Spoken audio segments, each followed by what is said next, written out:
গরু হাতি গুড়া এরপরে কলস গডি আতান ডাকনা ব্যাং যাবতীয় যা আছে সবই বানাইতে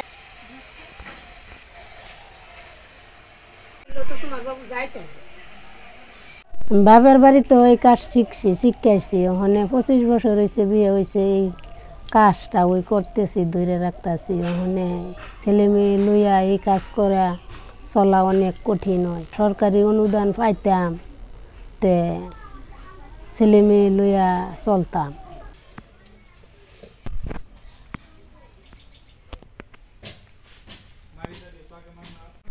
বাপ দাদার আমলের থেকে মাটি জিনিস কাজ করি, অন্য কিছু কাজ জানি না। অনেক ধরনের অনেক সরকারের কিছু অনুদান দিত, তাই আমরা চলাফেরা করতাম।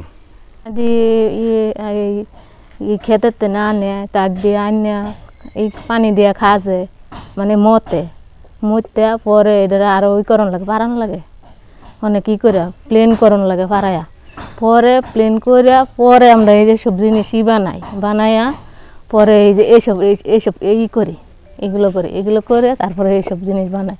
সরকার যদি কোনো অনুদান দেয় তাহলে তো আমরা এই ব্যবসাটা ধরে রাখুন যাইবো, নাহলে এই ব্যবসা ধরে রাখুন যাইতো না, পরিশ্রম অনুযায়ী আমগো ছেলেমেয়েরা এসব কাজ করতো না।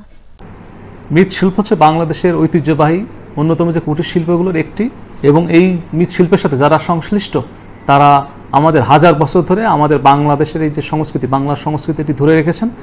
নানাভাবে আমাদের এখন আধুনিক প্রযুক্তি ছোঁয়ার ফলে এবং বিভিন্ন ধরনের কর্মসংস্থান তৈরি হওয়ার ক্ষেত্রে এই মৃৎশিল্পের সাথে যারা সংশ্লিষ্ট তাদের সংশ্লিষ্টতা কমে আসছে, কারণ হলো তারা ওই ধরনের পৃষ্ঠপোষকতা ওনারা পাচ্ছেন না। তো আমরা এটি জানি যে আমাদের সরকার চেষ্টা করে যাচ্ছেন যারা এই ধরনের গ্রামীণ ঐতিহ্যের সাথে সংশ্লিষ্ট, আমাদের গ্রামীণ অর্থনীতির সাথে যারা সংশ্লিষ্ট তাদেরকে যেন পুনরুজ্জীবিত করা যায় এবং আমাদের অর্থনীতির মূল স্রোতের সাথে তাদেরকে যুগের চাহিদা মিশিয়ে যেন টিকিয়ে রাখা যায়। এই জন্য উপজেলা প্রশাসনের পক্ষ থেকে, সরকারের পক্ষ থেকে তাদেরকে আর্থিক সহযোগিতা সহ সহজ শর্তে ঋণ প্রদান সহ অন্যান্য যত ধরনের সহযোগিতা করার সুযোগ আছে আমরা উপজেলা প্রশাসনের পক্ষ থেকে সেটি করব।